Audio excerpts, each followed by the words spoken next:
English is weird. And the reason it's weird is because it was never meant to exist as a clean, logical language.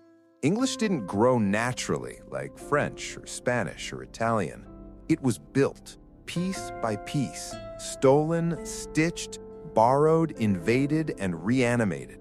English is basically a language Frankenstein. At its core, English is Germanic. Its oldest bones come from the Angles, Saxons, and Jutes who invaded Britain over 1,500 years ago.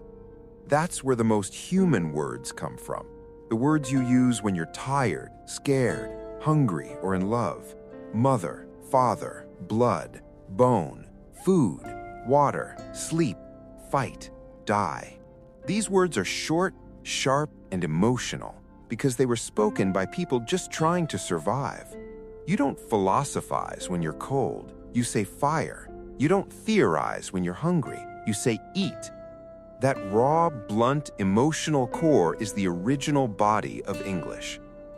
But then history happened. In 1066, the Normans invaded England, and they didn't just bring armies, they brought French, and French came straight from Latin. Overnight, power spoke one language and peasants spoke another. The kings, judges, and priests spoke French and Latin.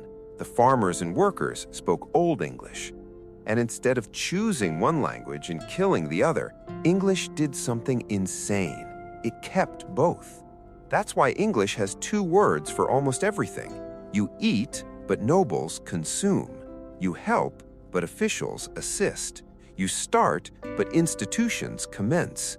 You ask, but authorities inquire. Same meaning, different class. English didn't evolve upward, it split in half and stitched itself back together.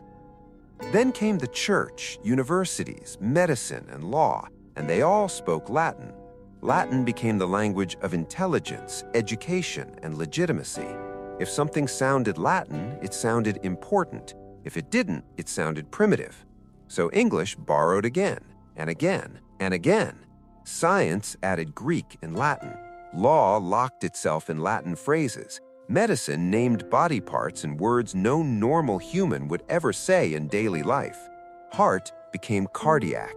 Brain became cerebral. Death became mortality. Killing became homicide. English didn't translate these ideas, it just absorbed them like spare organs. And that's why English feels broken.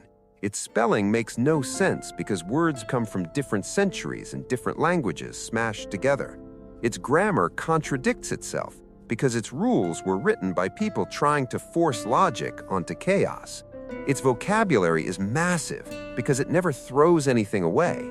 English doesn't replace words, it collects them, it hoards them. It keeps the old ones for emotion and the fancy ones for power. English is a survivor language. It belongs to invasions, colonization, trade, and violence.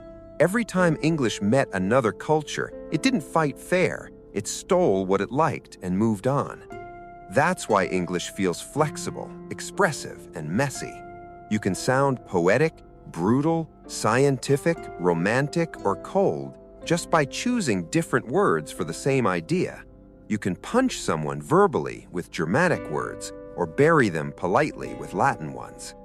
So no, English doesn't come from Latin. It just wears Latin like a borrowed suit. Underneath, it's still Germanic, still rough, still emotional. English isn't a pure language. It's a stitched monster made from history, power, and survival. And that's exactly why it conquered the world.